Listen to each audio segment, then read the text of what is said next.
Hello, today's title is Acute Myocardial Infarction, Air versus Oxygen. For over 100 years, we have used routine supplemental oxygen in acute myocardial infarction cases, regardless of the patient's oxygen saturations, and very few studies have examined the benefit versus harm of this common practice. I want to know, is supplemental oxygen beneficial in acute myocardial infarction, or is it harmful? If an AMI patient has a normal oxygen saturation, are there any benefits or harms that can come from administering supplemental oxygen? And does supplemental oxygen increase the size of the infarct? Therefore, I formulated a PICO question with a population, an intervention, a comparison, an outcome, and a time frame. Among patients presenting to the emergency department with cardiac events and oxygen saturations within normal limits, does receiving supplemental oxygen, as compared to not receiving supplemental oxygen, lead to fewer secondary complications within 2 years? In my database search, I was able to search keywords such as myocardial infarction and routine oxygen use, hyperoxygenation in AMI, oxygen use in AMI, MI, oxygen saturation, cardiac events, and oxygen therapy. I searched databases such as CIN-AHL, PubMed, Oxford University Press Journals, and Sage Journals. I retrieved 13,000 articles pertaining to the subject. However, there were 3 that stood out to me. The best evidence I retrieved was from Cabello, titled Oxygen Therapy for Acute Myocardial Infarction.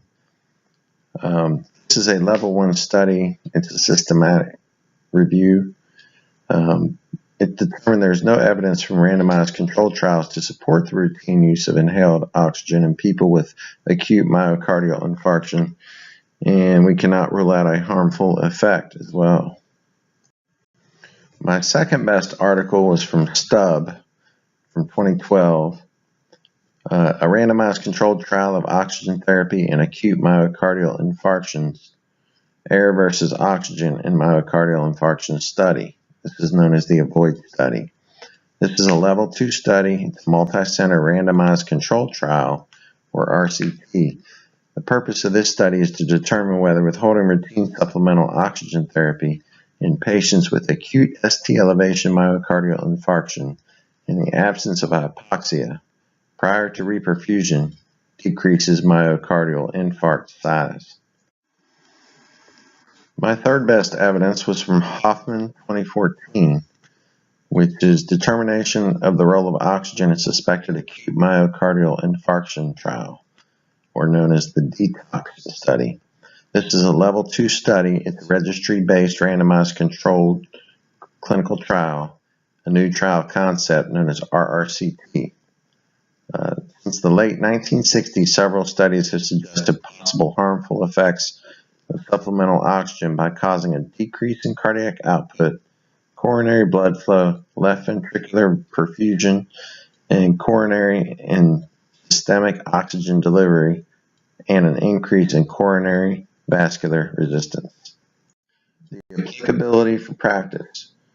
There were a similar number of deaths in people receiving oxygen versus air, so all-cause mortality determined there were no benefit nor harm for oxygen treatment in patients with AMI. But based on outcomes that were important but not critical to decision-making, particularly infarct size, there was a partial evidence that oxygen may increase infarct size as estimated by CK.